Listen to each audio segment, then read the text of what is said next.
welcome back. Cayuga Centers is a not-for-profit organization that's dedicated to ensuring children have a safe, loving home. Now, their mission is to help children and families grow as independent, healthy, and productive citizens through quality counseling, out-of-home care, and then support services, no matter what the circumstances are. Now, joining us to tell more details, I should say, is the Chief Operating Officer of Mid-Atlantic Child Welfare and Juvenile Justice Service Programs at Cayuga Centers. We've got Lorraine Sánchez. And Lorraine, thank you so much for joining us. Thank you so much for having me. And so you guys do a great deal of work really in that's what we say family support and helping people to really be able to stay connected. Talk to us a little bit about it. Of course. So here at Cayuga Centers, we offer a wide array of services. Within our New York City programs, we do offer a bundle approach to foster care. We have a contract with the Administration for Children's Services, ACS, where we're able to provide family foster care to children who enter the system, and it could be for a wide array of reasons, whether it be loss of parent or their legal guardian, or unfortunate reasons like abuse, whether it be neglect, physical or other types of abuse. We are charged with the responsibility of ensuring that through our bundle approach, we have a team assigned to our children, and that consists of a case planner, a behavior support specialist, a clinician, a coach, and additional support services, as well as dedicated and well-trained foster parents to be able to provide a loving as well as stable environment to all of our children. When we talk about foster parents, obviously, it takes a special kind of person. What are you seeing on your end by way of people coming forward saying, listen, I want to be a foster parent? It's usually individuals who have been a part of the foster care system, or they have witnessed their family members, or are meeting us when we're doing tabling events, recruitment events in the community, and they hear about the needs that there are for foster parents for individuals to step up and become foster parents. But I would say that I do have a lot of foster parents who either themselves were previously in care or they saw their parents do that as they were growing up. And so how important it was to be able to open your home and be able to support these young children and young adults who need that additional support. If a person's out there right now and they're saying, listen, what do I have to do in order to become a foster parent? What advice do you give? And what are the requirements? Definitely. It's very important. I think across the board, we're seeing that more children are entering care. And so we do need individuals to step up and be able to open their homes and their families to our children. In terms of the requirements, they need to be of age 21. There needs to be a dedicated room for the children. It's very important that the child or the siblings or the multiple children that are placed in their home have their own bedroom. They need to have appropriate sleeping arrangements, so a dedicated bed, a dedicated dresser. With our agency, we ensure that we support our foster parents from start to finish in terms of the certification process. They will have to complete a series of background checks, fingerprints, as well as training to ensure that they feel that they're equipped to provide support and the needs for our children. We do have trainings that are able to support our foster parent with basic things like first aid and CPR, as well as how to manage therapeutic behavior from some of our children. Because as you can imagine, some of the children do have trauma. They come into care with trauma, and it's important that as a foster parent, you're able to support them as they're going through and working through their own trauma. You've had a lot of time working with clients and families, and give me your perspective on this, because for a foster child or a foster parent, making the right match can be all the difference in the world. I know you guys have done it plenty of times, but talk to us about what do you feel the impact has been for these families once you can get them connected, maybe a child with the family. What has it done in the life of both that child as well as the family?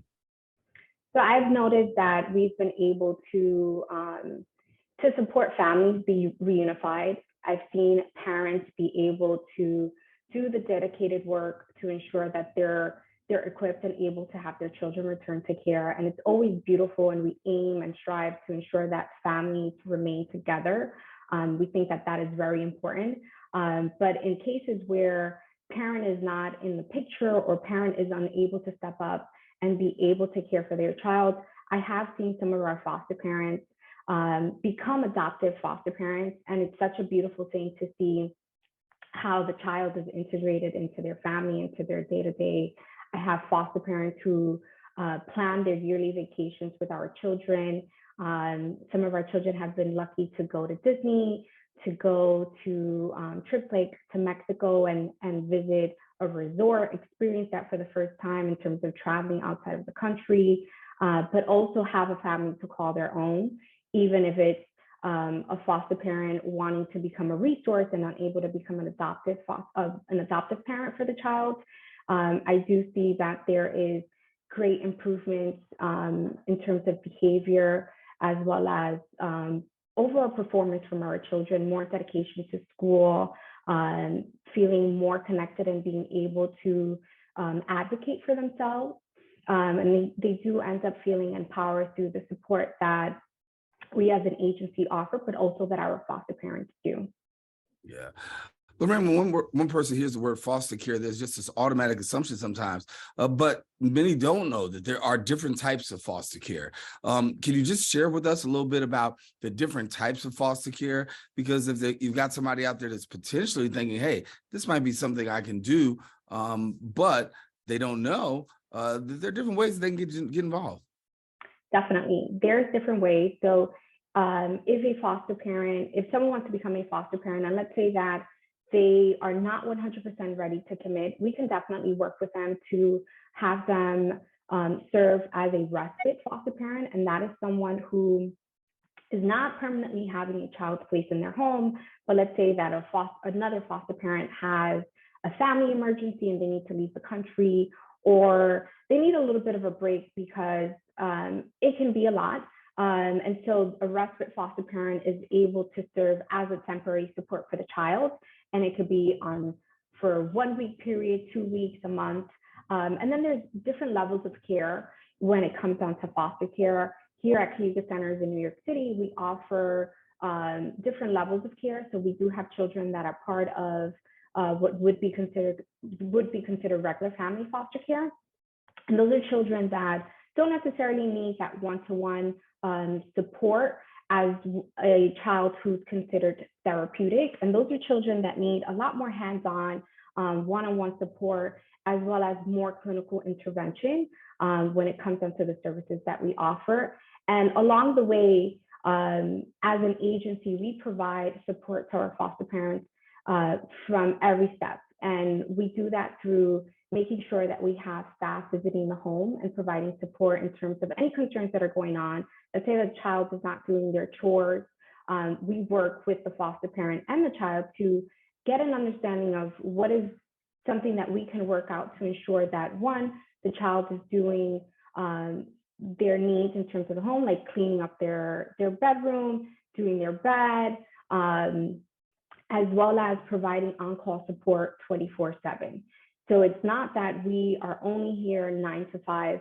We provide support around the clock. And if that means having one of our team members go out in the middle of the night because there might be a medical emergency and accompany the foster parent to the hospital with the child, we are sure to do that at all times, as well as providing support when it comes down to school enrollment, when it comes down to following up, when it comes to parent-teacher conference, the educational needs of the child, as well as for our young adults who are transitioning to college, making sure that we're providing that support to the child and the foster parent as they prepare to enter the collegiate career. So, Lorraine, give me the best way that people can go about engaging, becoming a foster parent. What can they do and how can they get connected? They can do that by visiting our website at cayugacenters.org. We have a section dedicated to becoming a foster parent, where there we're able to provide a breakdown in terms of what are the requirements. you'll see that we have listed in bullet points what is needed in order for someone to become a foster parent. And then one of our team members within 24 hours will ensure to reach out to them, whether it be by phone, whether it be by email, whatever is their preference. And I also do recommend potential foster parents to look at the OCFS, Office of Children and Family Services website, which is a state-based site, and it provides an overview in terms of the rights for foster parents, how to become involved. Let's say that they're not in the New York City region. There are other agencies as well that provide these services across the state. Well, Lorraine Sanchez, gotta thank you so much. We're going to end it there, but certainly great work that's going on, and continue to let us know how we can be a partner in letting people know about the importance of having foster care and what it means in the life of a potential family. Thank you so much for being with us. Thank you. I appreciate you having me. All righty. Well, if you want more information, we encourage you to visit the website at cayugacenters.org and find out more information there. We encourage you don't go anywhere. We got more open coming up right after this.